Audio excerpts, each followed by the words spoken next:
Here's how you can connect your Amazon account on your Shopify store. Watch the video closely as we show you how. On the welcome page of the app, click on the Start button, then select the region your Amazon account is in. After you click on Connect, it will ask you to log in on your Amazon account. Enter your email address and password. You will receive a one-time PIN on your connected mobile number, and enter that to sign into your account.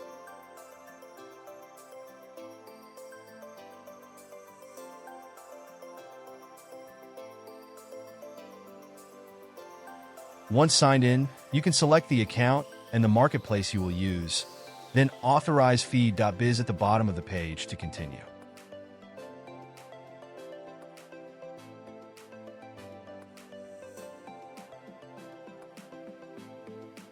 After authorizing, the app will ask you to select a plan. Lastly, click on Check to see if the account is properly connected or not. If you encounter issues, please reach out to our support through the chat button on the lower right of the page. Thank you for watching.